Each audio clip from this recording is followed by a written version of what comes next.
بسم الله الرحمن الرحيم. الرحمن علم القرآن، خلق الإنسان، علمه البيان. الشمس والقمر بحسبان، والنجم والشجر يسجدان، والسماء رفعها ووضع الميزان ألا تطغوا في الميزان وأقيموا الوزن بالقسط ولا تخسروا الميزان. والأرض وضعها للأنام، فيها فاكهة والنخل ذات الأكمام، والحب ذو العصف والريحان. فبأي آلاء ربكما تكذبان؟ خلق الإنسان من صلصال كالفخار، وخلق الجان من مارج من نار. فبأي آلاء ربكما تكذبان؟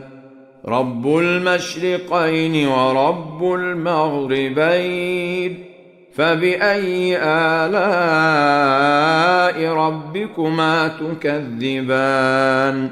مرج البحرين يلتقيان، بينهما برزخ لا يبغيان. فبأي آلاء ربكما تكذبان؟ يخرج منهما اللؤلؤ والمرجان. فبأي آلاء ربكما تكذبان؟ وله الجوار المنشآت في البحر كالأعلام. فبأي آلاء ربكما تكذبان؟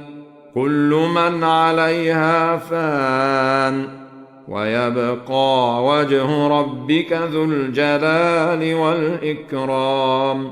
فبأي آلاء ربكما تكذبان؟ يسأله من في السماوات والأرض، كل يوم هو في شأن. فبأي آلاء ربكما تكذبان؟ سنفرغ لكم أيها الثقلان. فبأي آلاء ربكما تكذبان؟ يا معشر الجن والإنس إن استطعتم أن تنفذوا من أقطار السماوات والأرض فانفذوا، لا تنفذون إلا بسلطان. فبأي آلاء ربكما تكذبان؟ يرسل عليكما شواظ من نار ونحاس فلا تنتصران. فبأي آلاء ربكما تكذبان؟ فإذا انشقت السماء فكانت وردة كالدهان. فبأي آلاء ربكما تكذبان؟ فيومئذ لا يسأل عن ذنبه إنس ولا جان. فبأي آلاء ربكما تكذبان؟ يعرف المجرمون بسيماهم فيؤخذ بالنواصي والأقدام.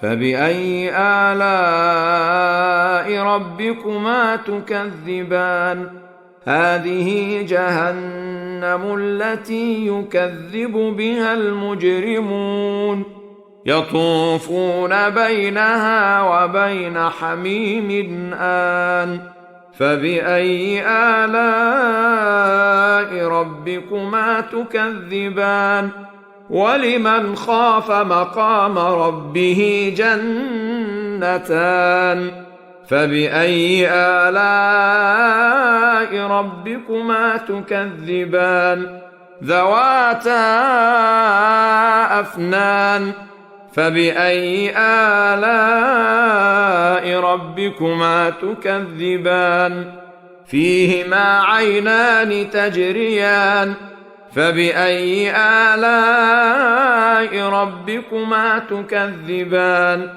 فيهما من كل فاكهة زوجان فبأي آلاء ربكما تكذبان متكئين على فرش بطائنها من استبرق وجنى الجنتين دان فبأي آلاء ربكما تكذبان فيهن قاصرات الطرف لم يطمثهن إنس قبلهم ولا جان فبأي آلاء ربكما تكذبان كأنهن الياقوت والمرجان فبأي آلاء ربكما تكذبان هل جزاء الإحسان إلا الإحسان فبأي آلاء ربكما تكذبان ومن دونهما جنتان فبأي آلاء ربكما تكذبان مدهامتان فبأي آلاء ربكما تكذبان فيهما عينان نضاختان فبأي آلاء ربكما تكذبان فيهما فاكهة ونخل ورمان فبأي آلاء ربكما تكذبان فيهن خيرات حسان فبأي آلاء ربكما تكذبان حور مقصورات في الخيام فبأي آلاء ربكما تكذبان لم يطمثهن إنس قبلهم ولا جان فبأي آلاء ربكما تكذبان متكئين على رفرف خضر وعبقري حسان فبأي آلاء ربكما تكذبان تبارك اسم ربك ذي الجلال والإكرام